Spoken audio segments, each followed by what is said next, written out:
Hello दोस्तों, स्वागत है आपका हमारे यूट्यूब चैनल यूपीएससी लवर पे। आज हम लेकर आए हैं एंशिएंट हिस्ट्री का एक अति महत्वपूर्ण चैप्टर बौद्ध धर्म। आज हम देखेंगे बौद्ध धर्म से रिलेटेड वो सभी महत्वपूर्ण प्रश्न जो एग्ज़ाम के लिए बहुत ही पीवीआई है। तो चलिए शुरू करते हैं आज का क्लास। पहला क्वेश्चन, गौतम बुद्ध का जन्म कब हुआ था? तो गौतम बुद्ध का जन्म हुआ था 563 ईस्वी पूर्व। ऑप्शन ए इसका सही उत्तर हो जाएगा। चलिए इसका विश्लेषण में देखते हैं। गौतम बुद्ध का जन्म कपिलवस्तु के निकट लुम्बिनी में 563 ईस्वी पूर्व में हुआ था। उनके पिता सुधोधन शाक्य गण के प्रधान थे तथा माता माया देवी कोलीय वंश की कन्या थी। 29 वर्ष की अवस्था में उन्हें गृह त्याग कर दिया, जिसे बौद्ध ग्रंथों में महाविनिष्क्रमण की संज्ञा दी गई है। नेक्स्ट क्वेश्चन पे चलते हैं। बुद्ध के किस जीवन की घटना को महाविनिष्क्रमण के रूप में जाना जाता है? तो उनके गृह त्याग की घटना को। ऑप्शन सी इसका सही उत्तर हो जाएगा। चलिए नेक्स्ट क्वेश्चन पे चलते हैं। गौतम बुद्ध द्वारा अपने धर्म में दीक्षित किया जाने वाला अंतिम व्यक्ति निम्न में से कौन था? तो अंतिम व्यक्ति था सुभद्र। ऑप्शन डी इसका सही उत्तर हो जाएगा। देखिए आप, अपने जीवन के अंतिम वर्ष में गौतम बुद्ध अपने शिष्य चुंद के यहाँ पावा पहुँचे।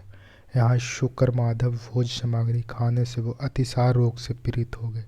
फिर वो बाबा से कुशीनगर में चले गए। यहीं पर सुभद्र को उन्होंने अपना अंतिम उपदेश दिया। चलिए नेक्स्ट क्वेश्चन पे चलते हैं। महात्मा बुद्ध द्वारा पहला धर्मचक्र परिवर्तन किस स्थान पर दिया गया? तो पहला धर्मचक्र परिवर्तन दिया गया सारनाथ। ऑप्शन बी इसका सही उत्तर हो जाएगा। देखिए, ज्ञान प्राप्ति के पश्चात गौतम बुद्ध ने अपने मत का प्रचार प्रारंभ किया। उर्वेला में वो सबसे पहले ऋषिपतन, वर्तमान में सारनाथ, वाराणसी के निकट आए। उन्हें यहाँ 5 ब्राह्मण सन्यासियों को अपना उपदेश दिया। इसी प्रथम उपदेश को धर्मचक्र परिवर्तन कहा जाता है। चलिए नेक्स्ट क्वेश्चन पे चलते हैं। ग्रंथों में उल्लिखित धर्मचक्र परिवर्तन क्या है? तो धर्मचक्र परिवर्तन है सारनाथ में दिया गया उनका प्रथम उपदेश। ऑप्शन बी उसका सही उत्तर हो जाएगा। चलिए नेक्स्ट क्वेश्चन पे चलते हैं।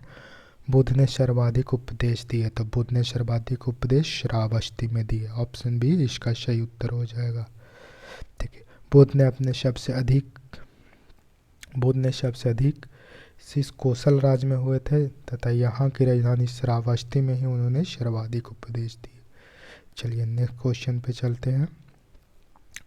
प्रथम बौद्ध संगति की अध्यक्षता किसके द्वारा की गई? तो प्रथम बौद्ध संगति की अध्यक्षता महाकश्यप के द्वारा की गई। ऑप्शन ए इसका सही उत्तर हो जाएगा। देखिए, प्रथम बौद्ध संगति कुल 4 बौद्ध संगति हुई थी। चारों बौद्ध पीवीआई है, तो हम चारों के बारे में थोड़ा सा डिस्कशन कर लेते हैं यहाँ पे। तो पहले समय देखेंगे। प्रथम का समय है 483 ईसा पूर्व। द्वितीय का समय है 383 ईसा पूर्व। तृतीय का है 251 ईसा पूर्व। और चतुर्थ है ईसा की प्रथम शताब्दी। स्थान के बारे में देखेंगे तो प्रथम हुआ था राजगृह, दूसरा हुआ था वैशाली, तीसरा हुआ था पाटलिपुत्र और चौथा हुआ था कुंडलबन में। अध्यक्ष की बात करें तो पहला है महाकश्यप, दूसरा है शावकामी, तीसरा है मोगलीपुत्रस और चौथा में वसुमित्र या उन्हीं को अश्वघोष कहा जाता था। किसके शासनकाल में हुआ था? तो देखेंगे पहला हुआ था अजातशत्रु के शासनकाल में, दूसरा कालाशोक के शासनकाल में, तीसरा अशोक के शासनकाल में और चौथा कनिष्क के शासनकाल में। यहाँ से हम थोड़ा याद करने का देखें तो स्थान के याद करने का ट्रिक हो जाएगा, जैसे रवि पाक,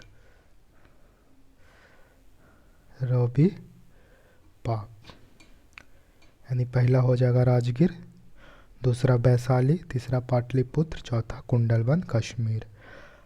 शासनकाल के बारे में ट्रिक देखेंगे तो इसका हो जाएगा, ट्रिक में हम बात करेंगे तो इसका शासनकाल का ट्रिक हो जाएगा अकाअक। अजातशत्रु, फिर कालाशोक, फिर अशोक, फिर कनिष्क। तो इस प्रकार ये काफ़ी इम्पोर्टेंट हो जाएगा। चलते हैं अगले क्वेश्चन पे। बोध गया में बोधि वृक्ष अपनी किस पीढ़ी का है? तो बोध गया में बोधि वृक्ष है जो पंचम पीढ़ी का है। ऑप्शन सी इसका सही उत्तर हो जाएगा। महाबोधि मंदिर में स्थित बोधि वृक्ष वर्तमान बोधि वृक्ष वही नहीं है जिसके नीचे बैठकर महात्मा गांधी ने ज्ञान प्राप्त किया था। हेनसांग के अनुसार उस वृक्ष की उस मूल वृक्ष को 7वीं शताब्दी में शशांक ने नष्ट करा दिया था। वर्तमान वृक्ष जिसे हम देख रहे हैं वो पाँचवीं पीढ़ी का वृक्ष है, जिसे अलेक्जेंडर कनिंघम ने लगवाया था। यह वृक्ष पूरी तरह से संरक्षित है और केवल गिरी हुई पत्तियों को ही छूने का एवं उठाने का अधिकार है। चलिए नेक्स्ट क्वेश्चन पे चलते हैं। सप्तकर्णी गुफा कहाँ स्थित है? तो सप्तकर्णी गुफा स्थित है राजगीर में। ऑप्शन सी इसका सही उत्तर हो जाएगा। निम्न में से कौन सा बौद्ध पवित्र स्थल निरंजना नदी के तट पर स्थित है? तो इसका सही उत्तर हो जाएगा ए बोध गया। चलिए देखते हैं यहाँ पे पवित्र बौद्ध स्थल बोध गया, जहाँ गौतम बुद्ध को सर्वप्रथम ज्ञान प्राप्त हुआ था, निरंजना नदी पर स्थित है। आधुनिक फाल्गु नदी को ही पूर्व में निरंजना नदी के नाम से जाना जाता है। यह नदी दो छोटी धाराओं निरंजना व मोहना के मिलने के बाद बनती है। चलते हैं नेक्स्ट क्वेश्चन पे। त्रिपिटक क्या है? तो त्रिपिटक है बुद्ध के उपदेशों का संग्रह। ऑप्शन डी इसका सही उत्तर हो जाएगा। नेक्स्ट क्वेश्चन देखते हैं। त्रिपिटक किसकी धार्मिक पुस्तक है? तो त्रिपिटक है बौद्ध की धार्मिक पुस्तक। ऑप्शन डी इसका सही उत्तर हो जाएगा। यहाँ पे देखिए त्रिपिटक बौद्ध ग्रंथों में सर्वाधिक महत्वपूर्ण है। बुद्ध की मृत्यु के बाद उसकी शिक्षाओं को संकलित कर 3 भागों में बांटा गया। इन्हीं को त्रिपिटक कहते हैं। ये विनय पिटक जिसमें संघ संबंधी नियम तथा आचार की शिक्षाएं हैं। दूसरा है सूत पिटक जिसमें धार्मिक सिद्धांत के बारे में बताया गया। तीसरा है विधम पिटक जो दार्शनिक सिद्धांत के बारे में है। चलिए नेक्स्ट क्वेश्चन पे चलते हैं। बौद्ध धर्म में त्रिरत्न का क्या अभिप्राय है? त्रिरत्न मतलब है बुद्ध, धम्म और संघ। इसको त्रिरत्न कहा गया है। ऑप्शन बी इसका सही उत्तर हो जाएगा। चलिए नेक्स्ट क्वेश्चन पे चलते हैं। निम्न में से किसे एशिया के ज्योतिपुंज के तौर पर जाना जाता है? तो एशिया के ज्योतिपुंज के तौर पर जाना जाता है गौतम बुद्ध को। ऑप्शन ए इसका सही उत्तर हो जाएगा।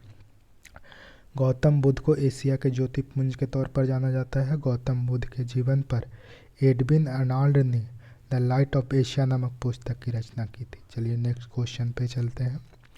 क्षणिकवाद का प्रतिपादन किसने किया? तो क्षणिकवाद का प्रतिपादन बुद्ध ने किया। ऑप्शन ए इसका सही उत्तर हो जाएगा। क्षणिकवाद का सिद्धांत बौद्ध दर्शन से संबंधित है। क्षणिकवाद अनित्यवाद का तार्किक विकास है जो बौद्धोत्तर दर्शन के अस्तित्व में आया। बुद्ध के अनुसार संसार में कुछ भी अस्थायी या नित्य नहीं है, यहाँ तक कि आत्मा की भी नित्य सत्ता नहीं है। यह उल्लेखनीय है कि गौतम बुद्ध ने स्वयं अस्थायित्व एवं क्षणिकवाद में भेद किया। उन्होंने आत्मा को क्षणिक तथा भौतिक वस्तुओं को अनित्य कहा। चलिए नेक्स्ट क्वेश्चन पे चलते हैं। भारत में पहले जिस मानव प्रतिमाओं को पूजा गया हुआ थी? तो सबसे पहले बुद्ध की प्रतिमा को पूजा गया है। ऑप्शन सी इसका सही उत्तर हो जाएगा। भारत में सबसे पहले बुद्ध की प्रतिमाओं को पूजा की गई। बौद्ध धर्म के महायान शाखा के अनुयायियों ने सर्वप्रथम बुद्ध मूर्तियाँ स्थापित करके उनकी पूजा प्रारंभ की। चलिए नेक्स्ट क्वेश्चन देखते हैं। नालंदा विश्वविद्यालय के संस्थापक कौन थे? तो नालंदा विश्वविद्यालय का संस्थापक थे कुमारगुप्त। ऑप्शन बी इसका सही उत्तर हो जाएगा। चलिए नेक्स्ट क्वेश्चन पे चलते हैं। यहाँ पे देखते हैं उसका व्याख्या। हिनसोंग के अनुसार नालंदा विश्वविद्यालय का संस्थापक शुक्रादित्य था, जिसे बौद्ध धर्म के त्रिरत्न के प्रति महती श्रद्धा के कारण इसकी स्थापना करवाई। शुक्रादित्य की पहचान कुमारगुप्त प्रथम से की जाती है, जिसकी प्रसिद्ध उपाधि महेंद्र द्वितीय थी। चलिए नेक्स्ट क्वेश्चन पे चलते हैं। महात्मा बुद्ध का परिनिर्वाण कहाँ हुआ था? तो महात्मा बुद्ध का परिनिर्वाण कुशीनगर में हुआ था। ऑप्शन सी इसका सही उत्तर हो जाएगा। बौद्ध धर्म का प्रचार करते करते महात्मा बुद्ध मल्लों की राजधानी पावा पहुँचे, जहाँ वह चुंद नामक लोहार की आम्र वाटिका में ठहरे। उन्हें बुद्ध को शुकर मध खाने को दिया। इससे उन्हें रक्तस्राव हो गया और भयानक पीड़ा उत्पन्न हुई। इस वेदना के बाद भी वो कुशीनारा मल्ल की राजधानी पहुँचे। यहीं 483 ईसा पूर्व में 80 वर्ष की अवस्था में उन्होंने शरीर को त्याग दिया। बौद्ध ग्रंथों में इसे महान परिनिर्वाण कहा जाता है। तो दोस्तों, आपको ये सीरीज कैसा लग रहा है? अगर अच्छा लग रहा है तो कमेंट करके बताएं, वीडियो को लाइक कर दें और अपने दोस्तों और चाहने वालों के साथ शेयर ज़रूर करें। हम नित्य प्रतिदिन ऐसे ही हर एक चैप्टर वाइज टॉपिक, हर एक एंशिएंट हिस्ट्री का हर एक चैप्टर से महत्वपूर्ण जो प्रश्न बनते हैं वो मैं लेकर आया करूँगा। जैसे आज बौद्ध धर्म था, अगला चैप्टर जो लाऊंगा जो जैन धर्म से रिलेटेड रहेगा, और मैं वो काफ़ी वीवीआई क्वेश्चन ही इसमें इंक्लूड करता हूँ, जो कि किसी भी एग्ज़ाम में, आने वाले एग्ज़ाम के लिए बहुत महत्वपूर्ण साबित होगी। तो अपने दोस्तों के साथ इसे शेयर करना ना भूलें। धन्यवाद। Thank you.